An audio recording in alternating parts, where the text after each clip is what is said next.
Hello everyone, good morning. तो कैसे हो आप सभी? आई होप आप लोग बहुत अच्छे होंगे। मैं जा रही हूँ आराध्या को सुई दिलवाने के लिए। और आप लोग को तो पता है कि पटना में ये नियम लागू किया गया है कि डबल हेलमेट के बगैर नहीं इंसान चल सकता है। वही बात है। तो मैं आराध्या को सुइयाँ दिलवा रही हूँ और मेरा गर्दन का इचिंग बहुत ज़्यादा बढ़ चुका है।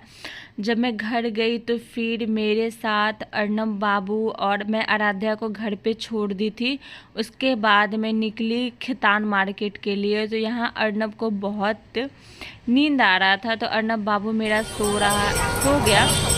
उसके बाद मैं निकल पड़ी खितान मार्केट के लिए। मैं गई, मेरी मम्मी और मामी है जो मेरी बगल वाली, वो गई। और यहाँ पे बहुत अच्छे अच्छे और खितान मार्केट में बहुत अच्छे अच्छे कम प्राइस में आपको बहुत चीज़ मिल जाते हैं, जैसे कि स्वेटर और ऊनी कपड़ा। देखो कितना सुंदर सुंदर है, मात्र 200, 250, 300। और इसका मतलब कि बहुत ज़्यादा अच्छा अच्छा हर चीज़ था।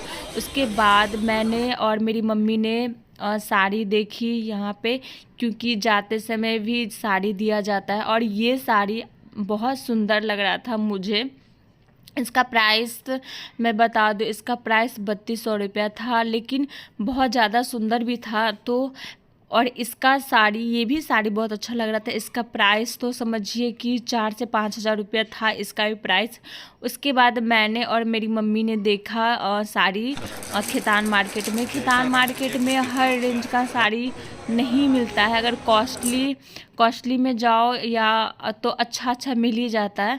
उसके बाद मैंने लिया साड़ी, मेरी मम्मी ने।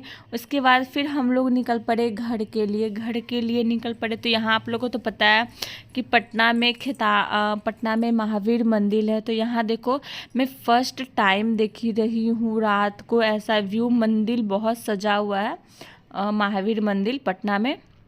उसके बाद फिर सेकंड डे मैं निकल पड़ी। जो मेरी मम्मी मेरे लिए साड़ी ली थी अभी वो साड़ी नहीं पहनी हूँ मैं। इसलिए नहीं पहनी हूँ क्योंकि उसका ब्लाउज नहीं सिलाया हुआ था।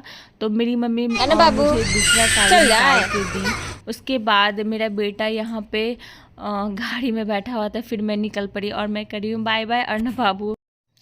फिर मैंने लिया अर्नब बाबू को, मैंने लिया ढेर सारा प्यार किया, किसी लिए मम्मी को प्रणाम किया, खोइचा लिया घर से ही। उसके बाद मेरे गली में गाड़ी नहीं घुसता है, 4 व्हीलर, ये मेरा उसके बाद मैं आराध्या को ली और मेरी मम्मी बाय बाय कर दी। उसके बाद मम्मी दे रही थी आराध्या को पैसा, तो मैंने बोला कि नहीं छोड़ दो, पैसा की क्या ज़रूरत है। तो मैंने बोला कि रख लो। उसके बाद मैं बेटा को छोड़ के जा रही हूँ। मेरा बेटा बाय बाय कर रहा है यहाँ पे। और मेरा बेटा यहीं पे रहता है हमेशा, पटना में ही। और मम्मी ही उसको रखती है जब आराध्या होने को थी। मतलब ये बहुत लंबा कहानी है, जब कभी होगा मुझे टाइम मिलेगा तो मैं आप लोग को अच्छे से प्रॉपर डिटेल में बताऊंगी कि मैं अर्नब को क्यों वहाँ छोड़ी हूँ और क्या रीज़न है। तो मैं जा रही हूँ अपने ससुराल, जी हाँ। और मेरा भाई ड्राइविंग बहुत अच्छा से कर लेता है। ये मेरे बड़े भाई और ये मेरा छोटा भाई है और ये अपना ही गाड़ी है। तो यहाँ पे मैं जा रही हूँ अपने घर दरभंगा। और यहाँ पे बहुत ज़्यादा ही ट्रैफिक जाम था। तो मुझे गाड़ी में सबसे ज़्यादा मुझे एक फ़ायदा होता है कि मैं पीछे में फुल्ली सो जाती हूँ, मुझे बहुत अच्छा लगता है। और मैं आराध्या लेट गई थी। और यहाँ पे मेरे साथ टोल टैक्स कट रहा था यहाँ पे गाड़ी का, तो थोड़ा सा यहाँ पे भी जाम था। उसके बाद फिर हम लोग फिर से निकल पड़े और शायद मैं निकली थी 2 या 3 बजे निकली थी अपने घर से।